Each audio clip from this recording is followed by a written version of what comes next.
Have you ever felt like you're drifting through life, waiting for someone else to cue you how to act? Most of us have. But we all have agency, the ability to take action, although we sometimes act like we don't. Keep listening to learn what personal agency is, why we sometimes fail to exercise that agency, and how you can use practical wisdom to recognize how to take control over living an excellent life.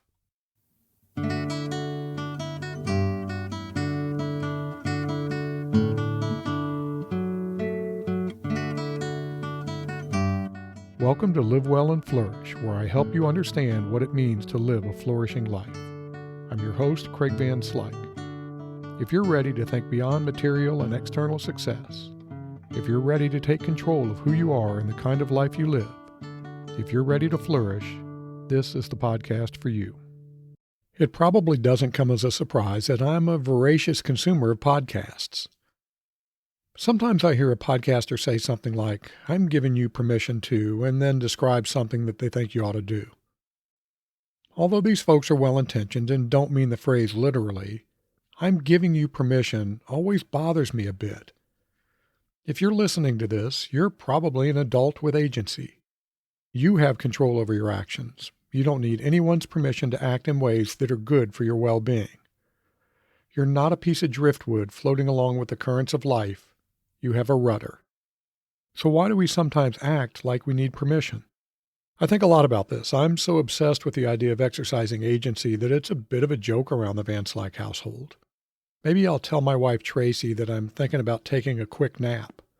She'll respond with, "You're an adult with agency. Do what you want."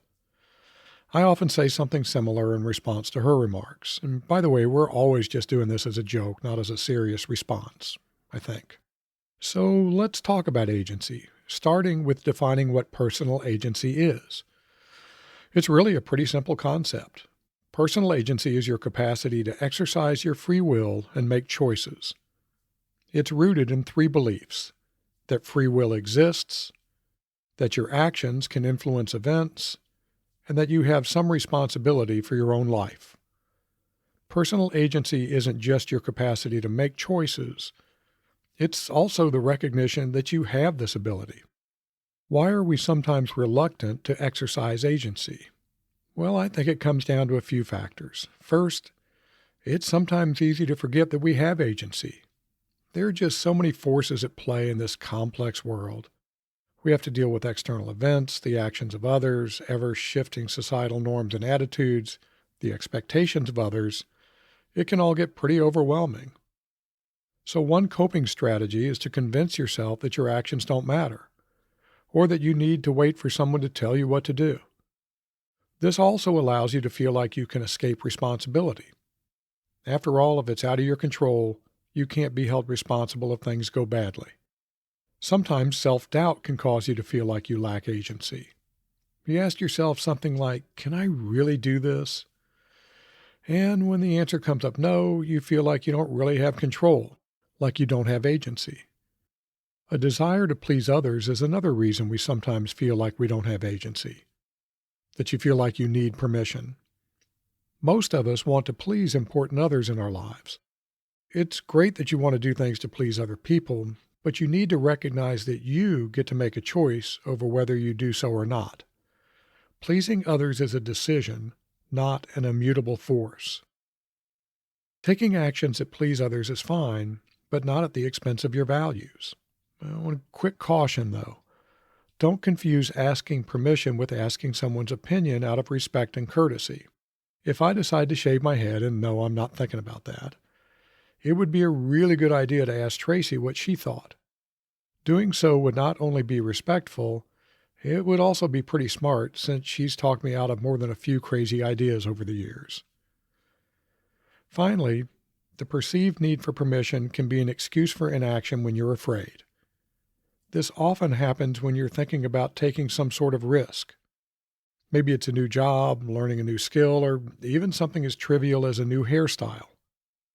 Sometimes we have a tendency to seek out someone to talk us out of taking the risk. I suppose this isn't technically asking for permission, but sometimes we treat it that way. Well, so-and-so thought it was a bad idea, so I guess I can't do it. I want to reiterate that I'm not saying to avoid seeking the opinion of those you trust. I'm just saying that you don't need their permission. Say it with me. I am an adult with agency. Now, it's important to realize that you do face constraints. We all do. The nature and extent of those constraints varies according to your particular circumstances, but constraints exist. However, even with severe constraints, you still have considerable room to exercise agency. The constraints do not negate your agency. They shape the landscape in which it's exercised. That brings me to the big idea I want to communicate. It's one I've talked about before, but it's so important that I want to say it again. Barring some pretty severe mental limitations, you have control over being the sort of person you want to be. Ultimately, it is up to you whether you're a good person or a bad person, whether you're a person of virtue and integrity or an unreliable person of poor character. At the end of the day, you have agency over whether you live an excellent life, whether you live a life that's consistent with your values and beliefs. Let's shift gears a little and talk about practical wisdom. At its core, practical wisdom is about the practical application of knowledge for the greater good. It's about understanding how to act well and make good decisions in particular circumstances. For Aristotle, practical wisdom, sometimes called phronesis, is among the highest virtues. Practical wisdom puts knowledge and understanding into action. It allows you to achieve the good life, a life of virtue and reason. For more about practical wisdom, check out episode 54 at livewellandflourish.com/54. So what does this have to do with agency? Well, practical wisdom requires taking responsibility for your actions. Taking responsibility requires recognizing that you have agency, but also understanding that you have a moral obligation to exercise that agency. If you want to live an excellent life, you need to take steps to live the right way, to live according to the virtues you seek. You do not need anyone's permission to have a good life, but you also do not get to blame someone else when you act contrary to virtue. If you lie, you lie. Nobody forced you to do so. You exercised your agency and lied. By the same token, when you tell the truth, even when it's difficult, you get to own your good choice, just as you have to bear responsibility for your bad choices. Let me give you a little example. Suppose you're having a pretty rough day and you take a break and go to your favorite cafe. You order coffee and the cafe owner tells you that she just pulled some cinnamon scones out of the oven. Those are your favorite, so you're very tempted, especially when you start smelling them. The owner tries pretty hard to convince you since she can see you're having a bad day. But you're trying to cut back on snacks and sweets. So even though the owner tries to twist your arm, you politely decline, exercising your agency to forego temporary pleasure in the name of your long-term health. Yeah, sometimes exercising agency is not easy. The key to all of this is to not only understand that you have agency and the responsibility for exercising agency, you also have to understand which values are important to you. These values give you the standard against which to consider alternative courses of action. Remember that decision-making is just choosing among alternatives. For decisions that involve your values, you don't want to just flip a proverbial coin. You want to weigh the alternatives on the basis of their alignment with your values. Sure, there are other considerations as well. Many decisions have implications for other aspects of your life, such as your physical, mental, and financial health. But values should be the ultimate arbiter of your decisions. To live an excellent life, values and virtues should trump all other considerations. Maybe it's inconvenient to help someone move some furniture, but if friendship is an important virtue to you, acting according to the dictates of friendship overrides the inconvenience and possible sore back. Of course, making decisions isn't always easy or straightforward. Sometimes you face dilemmas that weigh virtues against one another. I talked about this in episode 36. But practical wisdom in the exercise of agency means that you need to do the best you can to carefully think through and make the tough decisions. So hopefully I've convinced you that you not only have agency, you need to take advantage of it. That raises the question of how. After thinking about this quite a bit, I've concluded that there are two pieces to the exercising agency puzzle: awareness and action. You won't exercise agency if you don't recognize when you're feeling a false sense of a lack of agency. In other words, you won't exercise agency if you don't realize you have it. There are many triggers to feelings of a lack of agency: stress, overwhelm, rejection, negative self-talk, low self-esteem, social comparison, social and societal norms, past trauma, uncertainty. The list is long. Time doesn't permit digging into all of these, so I'm going to discuss just three: stress, social comparison, and norms. Stress is a sad reality of modern life for many of us.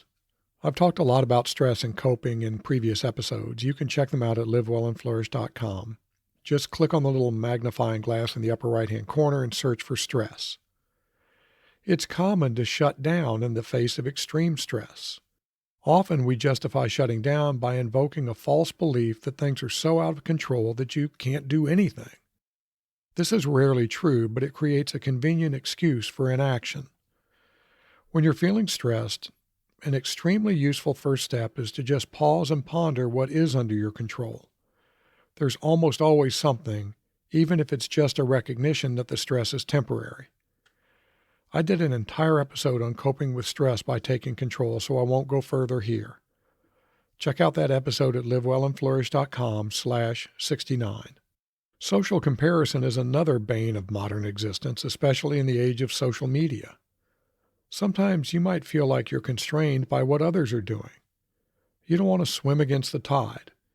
But, as your parents probably told you, you do not have to go along with the crowd. That's often just a poor excuse for questionable behavior. Going along with the crowd is sometimes a sign that you're acting out of alignment with virtue. So if you feel yourself being pulled by the tide of popular opinion, there's a good chance you're ceding your agency. Social and societal norms act similarly. There's nothing inherently wrong with acting according to norms. Just realize that when you do so, you're making a choice. You don't have to follow the norm. When the norm is contrary to virtue, have the courage to break the norm and practice virtue. Once you realize the importance of recognizing your agency, how can you actually exercise the agency? How can you take action? Well, I have some ideas. The first step is to understand that you don't have agency over external events or elements, but you do have agency over how you respond. So don't waste time and energy worrying about what you cannot control. Think through the best way to respond. If someone at a party is pressuring you to have a drink, you may not be able to control their actions, but you get to decide whether or not you have that cocktail. Next, I find it very useful to catalog the important constraints that do exist. There are always constraints, so it's important to acknowledge them. I've talked about this in the past, but it bears repeating. Constraints limit your agency, they don't eliminate it. Understanding the constraints can help you understand what is possible. Be careful not to become overwhelmed into inaction. The idea here is to understand the landscape so that you can take effective action. Even under the heaviest constraints, there is virtually always room for positive action. You just need to do the work to find the paths forward. Remember, always be guided by reason and virtue. Finally, once you've identified the best path, take action. That seems obvious, but humans are very good at realizing what they should do and then not doing it. It's a problem I've talked about before in episode 52. Most of us can recall times when we knew the right thing to do, but we failed to take the right action. Yeah, it sounds like it should go without saying, but the final part of exercising agency is to exercise the agency by taking action. If you don't take the final step, all of the other effort is wasted. Normally, I'd give you 3 specific practices to try in the coming week, but I'm exercising my agency to skip that for this episode since I feel like I've already given you some things to try. So I'll leave you with a closing quote from Epictetus. It is wrong to live under constraint, but no one is constrained to live under constraint. On all sides lie many short and simple paths to freedom. Epictetus was a slave. Until next time, remember, my friends, you are an adult with agency. I produce Live Well and Flourish because of my dedication to helping others live excellent lives. I don't accept sponsorships and I don't want your money. The only thing I want is to help you and others flourish. If you've received some value from this episode, please share it with someone that might also benefit from listening. The best way to do that is to direct them to livewellandflourish.com. Until next time.